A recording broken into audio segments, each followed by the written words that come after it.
Nah, lanjut kita pembahasan ke apa itu cabut berkas. Jadi untuk cabut berkas, mobil yang kita ambil itu mobil plat kuning. Mobil itu mobilnya mobil untuk cari uang.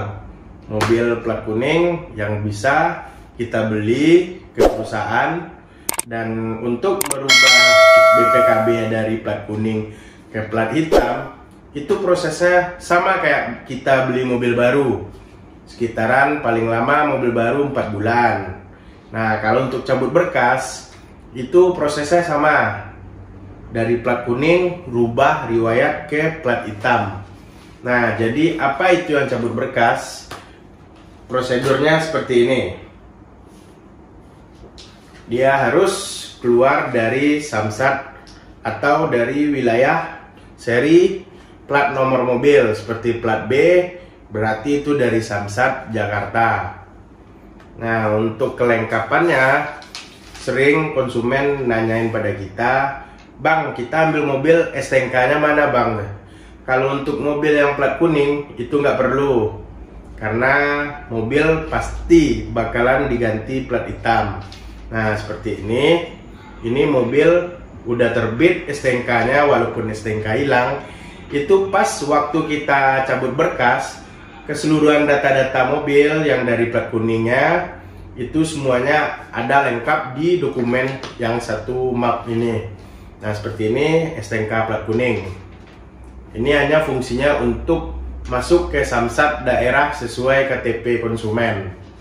Nah, jadi kita lanjut setelah ini. Nah, jadi STNK ada ya, walaupun plat kuning. Nih, lanjut kita baca dulu. Nih, surat keterangan fiskal antar daerah. Jadi untuk setiap konsumen, misalnya KTP Surabaya, Semarang, atau Papua, itu harus ada surat keterangan fiskal antar daerah. Jadi ntar ini plat mobil kita, PT, dan itu alamat tujuan baru berkas yang mau dimasukin ke Samsat daerah tersebut. Seperti ini Semarang. Oh, ini Semarang. Oh, ini cabut berkasnya Mas Wahid. Alhamdulillah Mas Wahid, ini cabut berkasnya udah siap. Udah kita proses dan alhamdulillah per 10 Juni ini udah siap.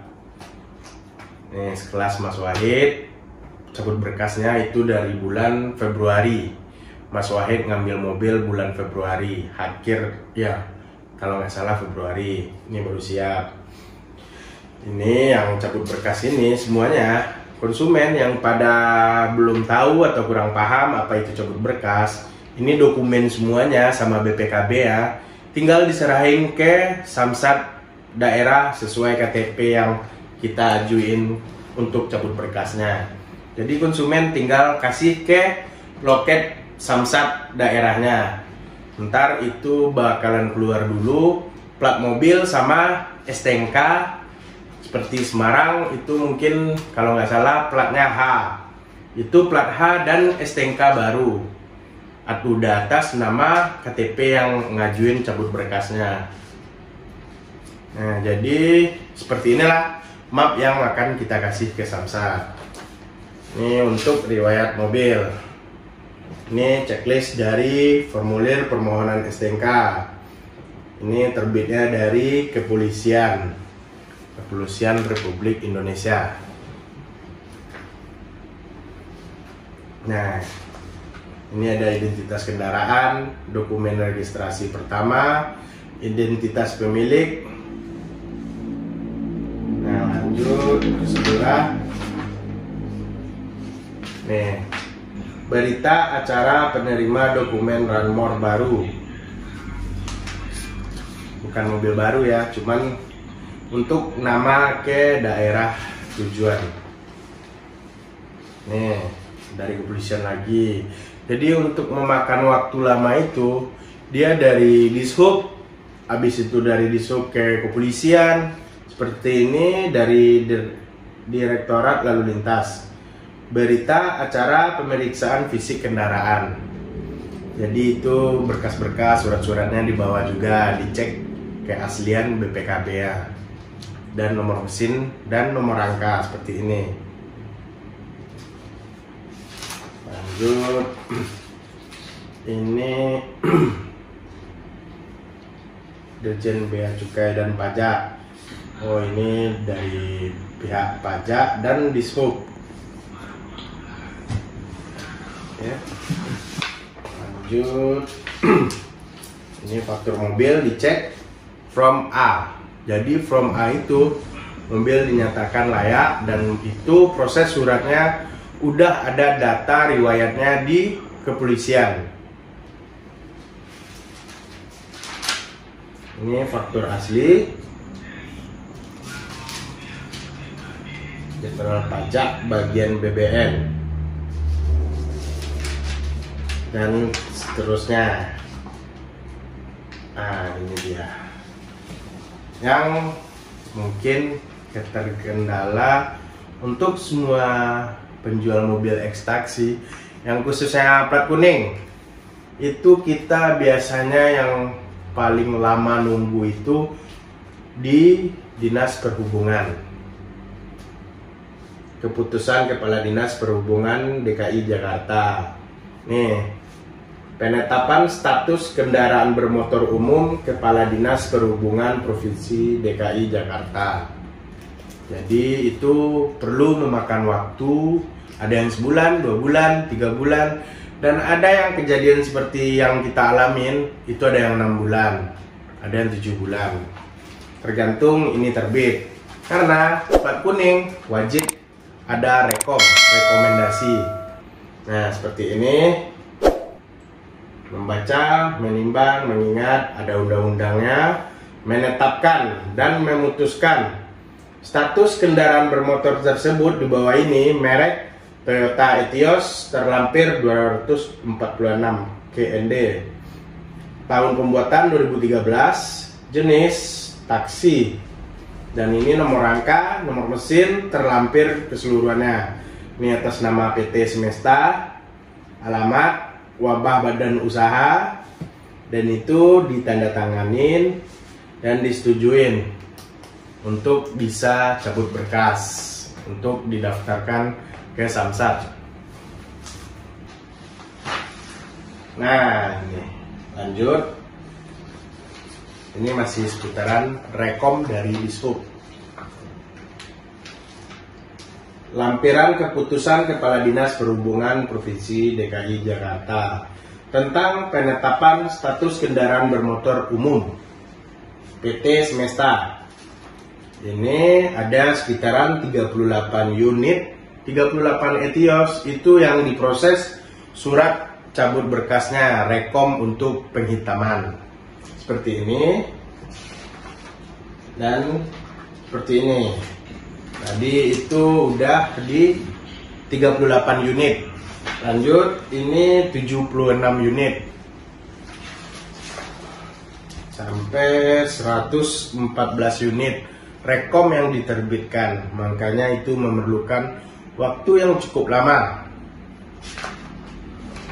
Sampai 152 unit yang surat-surat diproses. Untuk mempersingkat, kita lanjut sampai ini unit yang udah kita terbitkan rekomnya sekitaran 342 unit dalam bulan Februari yang udah terbit rekom. Oke, ini udah pembahasan untuk mengenai apa itu yang cabut berkas. Dokumen-dokumen ini seperti ini siap kita kirim ke alamat konsumen yang udah ngambil unit, ngorder ke kita.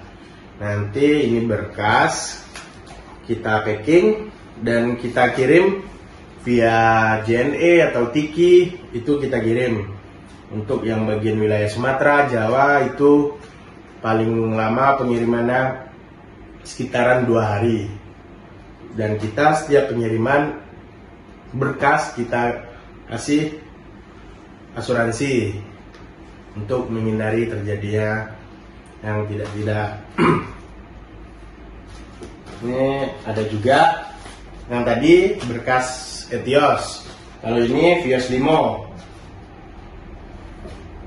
Vios Limo berkasnya seperti ini, sama gini. Satu map, 1, 2, 3 berkas yang udah pada siap. 4, 5, 6, 7, 8, 9. Ada sekitaran 9 surat yang alhamdulillah udah siap. Itu cabut berkas konsumen yang udah ngambil Vios ke kita. Ini alhamdulillah untuk Vios sekarang cabut berkasnya ini yang konsumen menunggu paling lama nggak nyampe 3 bulan. Untuk Etios, untuk Vios itu nggak nyampe 3 bulan. Ini cabut berkas. Nah, sekarang kita bakalan ngambilin gambar BPKB dan tanda terima BPKB yang udah keluar. Nah, oke. Sekian dulu. Terima kasih untuk para konsumen atau calon konsumen yang pengen order atau pengen seputaran informasi mengenai ekstraksi. Itu kita memang belum sempurna. Memang pelayanan kita untuk para customer kita, konsumen, calon pembeli kita itu belum begitu sempurna. Kalau sempurna nggak mungkin, nggak bakalan ada kata sempurna. Jadi kita bakalan memperbaiki, selalu bakal memperbaiki manajemen yang kita rasa kurang itu, yang kita rasa belum bisa kita perbaiki itu di bagian admin, di bagian fast respon untuk cepat tanggap para konsumen dan calon konsumen, ataupun yang unit udah datang di rumahnya udah dipakai sebulan 2 bulan, itu mungkin ada kendala, ada trouble, atau pengen sharing dengan tim kita, dengan Deka, pengen tahu bagaimana perbaikan di mobil, spare partnya. Insya Allah sekarang kita, mulai besok kita selalu berbenah, selalu memperbaiki untuk di bagian pelayanan. Nah, jadi untuk alasan kenapa admin, kenapa CS-nya nggak fast respon, itu mungkin dari saya sebagai owner Deka Riset memohon maaf untuk para konsumen dan calon konsumen, dan yang konsumen yang udah unitnya udah pada di tangan. Insya Allah kita setiap unit, apapun unit itu, walaupun Vios, Kia Rio, Kia Cerato, atau yang sekarang Etios, insya Allah kalau untuk kita sebagai tim Deka Riset, insya Allah kita selalu bertanggung jawab selagi itu layak dan pantas, dan itu sebagai kesalahan dari kita, walaupun kita hanya manusia biasa yang selalu kita bilang tidak ada kata sempurna. Sedangkan mobil yang keluar dari showroom baru itu ada juga yang kekurangannya, pasti ada, nggak mungkin kalau kata sempurna itu nggak ada. Jadi untuk lebih menjaga kualitas itu kita bakalan selalu mengevaluasi apa kekurangan dari tim kita. Jadi untuk kenapa admin kita slow respon, mungkin kalau menurut saya sebagai owner, para tim kita kalau bekerja mungkin udah semaksimal mungkin, udah semampunya. Karena itu admin kita sekarang ada 3 orang. Jadi rata-rata satu hari itu yang nelpon, yang WA itu rata-rata selalu masuk, nggak ada untuk nyantai buat para admin dan CS kita. Seperti yang udah dilihat seperti ini. Ini 137 BPKB itu para konsumen yang udah ngambil ke kita. Jadi satu hari itu mungkin rata-rata ada yang pada nelpon, yang WA, belum yang calon konsumen. Dan untuk konsumen Vios Limo kita juga. Jadi kita selaku tim Squad DK Riset memohon maaf dan selalu kasih kita masukan, selalu kritik yang membangun, kritik yang sopan dan tidak menjatuhkan. Atau kita di sini sama-sama cari rezeki, kita sama-sama cari makan. Insya Allah kita di tim Squad DK Riset itu untuk keluarga ada 30 kepala keluarga. Jadi mereka, tim-tim saya semuanya, termasuk saya selaku owner, itu ada orang tua, ada anaknya, ada istrinya. Kita selalu didoain sama sekeluarga dari tim kita. Jadi untuk yang akun fake yang pengen ngejatuhin kita, insya Allah yang busuk, yang licik itu nggak bakalan ada nggak bakalan ada yang tahan lama. Itu hanya sesaat. Jadi sekarang kita bakalan fokus selalu ke depan, memperbaiki diri kita, memperbaiki manajemen kita untuk jadi lebih baik lagi. Nah, daripada panjang lebar, sekian dulu. Terima kasih. Assalamualaikum warahmatullahi wabarakatuh.